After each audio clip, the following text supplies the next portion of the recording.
You've seen the fairy signs. You've felt the fairy presence stir around you.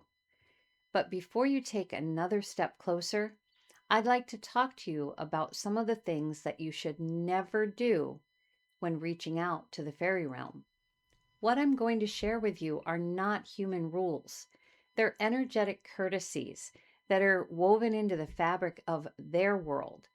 If you ignore them, these fairy contact rules, if you ignore them, the fairies will probably just ignore you, turn away, ignore you.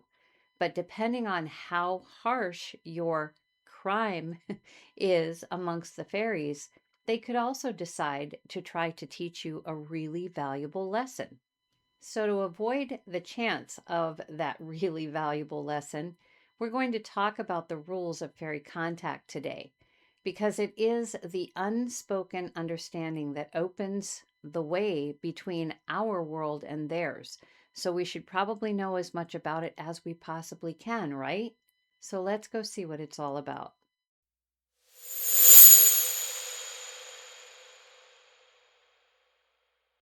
When people hear the word rules, they think of control, something meant to limit us. But the fairy realm doesn't work that way. Their rules aren't laws, they're harmonics, natural rhythms that keep balance between their world and ours. The fairies live by vibration, not by words. Everything depends on resonance. When our energy is kind and respectful, it blends easily with theirs. But when we act carelessly or with ego, the harmony breaks and the connection fades. When these courtesies are ignored, the fairies simply respond in kind. Their world grows quiet. The shimmer at the edge of your vision may vanish. Photographs lose their clarity. They step back, not in anger, but in self-protection, much like a wild creature retreating when trust is broken. Sometimes you may feel a subtle heaviness or restlessness in the space, a gentle reminder that balance has been disturbed. It's never punishment, it's reflection. The fairies mirror the energy you bring. Disrespect or carelessness closes the door, while awareness and humility open it again. So these rules of fairy contact are really about maintaining that bridge, protecting both worlds, theirs from intrusion and ours from imbalance. When we honor the relationship, they respond with trust, presence, and sometimes, when we're very lucky, a glimpse of their light.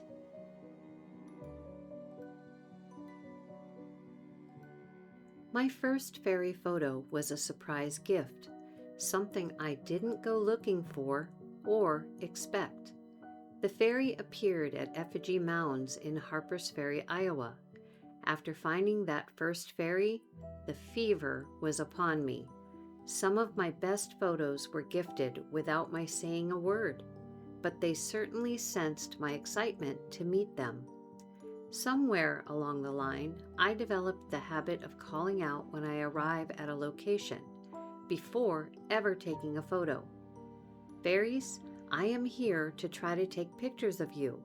If you would be willing to show yourselves for my photos, I would very much appreciate it. Notice the wording. It's an invitation, not a demand. I'm acknowledging their choice, their sovereignty. The moment we try to summon or command them, the energy shifts from reverence to ego, and the door closes. The fairies are not ours to direct.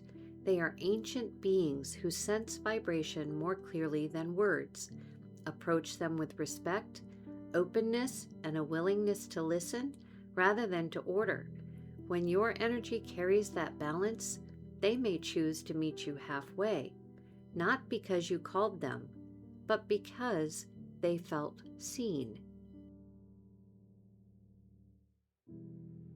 The fairies take promises seriously. They don't hear our words the way we do.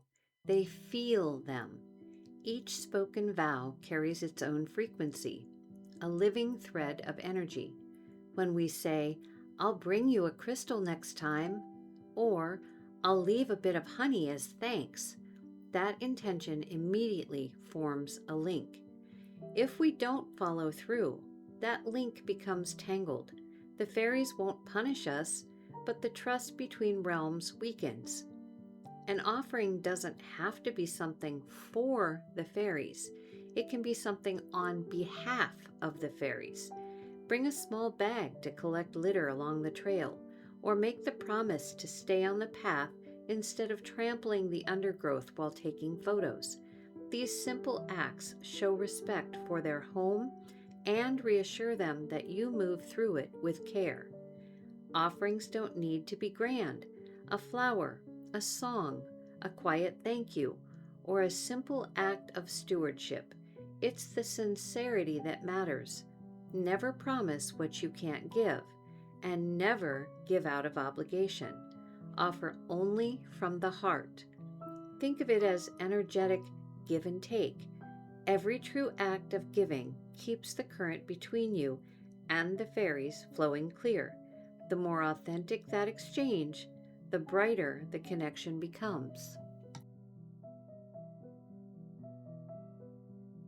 The fairies reveal themselves when trust has been earned. Some beings in my photos are radiant and proud to be seen. Others, more private, prefer to stay hidden. Not every image or message is meant to be shared. Discernment is part of honoring their world. When we share fairy experiences for validation or attention, the vibration shifts. The fairies sense intention instantly. If the motivation is ego, "Look what I captured," they withdraw. But if the purpose is to teach, uplift, or inspire reverence, they often encourage it. They are not powerless in this.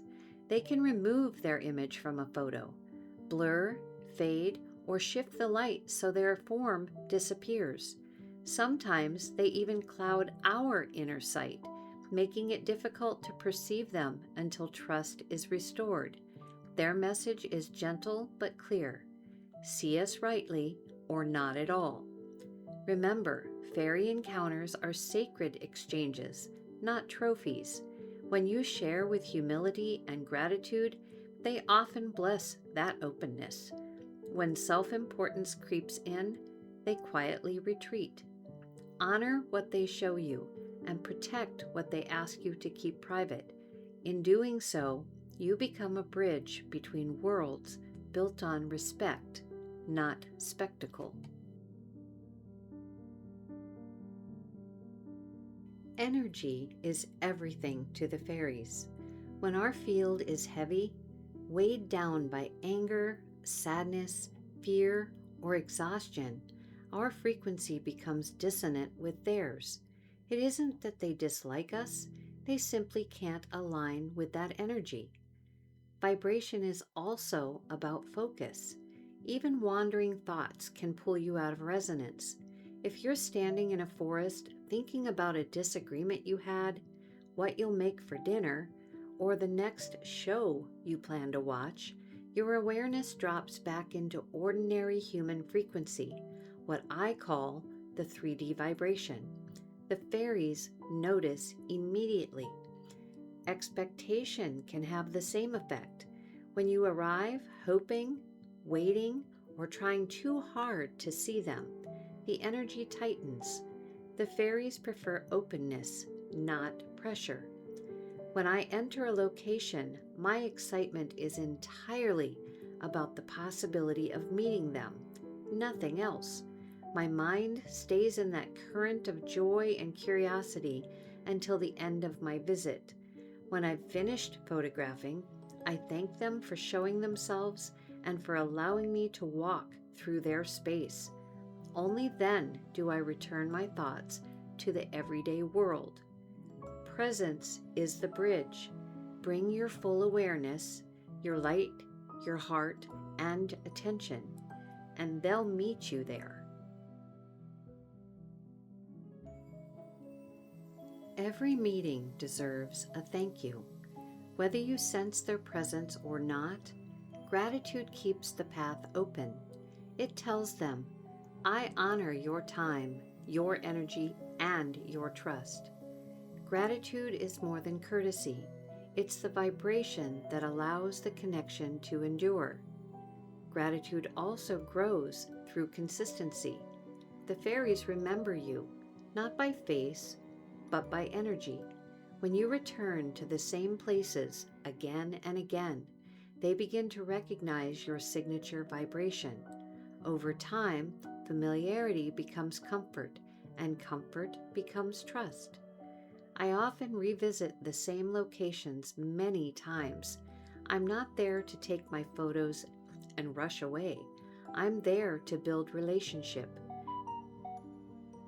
The fairies know that when I arrive, I come with respect, not to intrude, but to listen. When trust deepens, they sometimes allow me to capture clearer, more vivid images so that I can share their message here with you. My hope, and I believe they understand this, is that by helping others see them, I can help protect the spaces where they dwell. If people realize that life, both seen and unseen, shares these places with us, perhaps they'll think twice before leaving litter, cutting down trees, or paving over the living heart of nature. Gratitude extends beyond a whispered thank you. It becomes how we walk in the world. Before you leave a site, take a moment to thank them for sharing themselves and their home. Offer that closing gesture, a kind word, a gentle thought, or a promise to walk lightly next time. Over time, this rhythm of respect becomes its own kind of magic, one that keeps the path between worlds open and radiant. So, as you've seen, the rules of fairy contact aren't restrictions. They're reminders of how to walk in harmony with all of life. The fairies don't expect perfection, only presence. When we honor their world, we honor our own. Every respectful word, every quiet thank you, every act of care for the earth, these are the true bridges between realms. The fairies remember such things. They remember you. So until next time, may the path between worlds stay bright beneath your feet.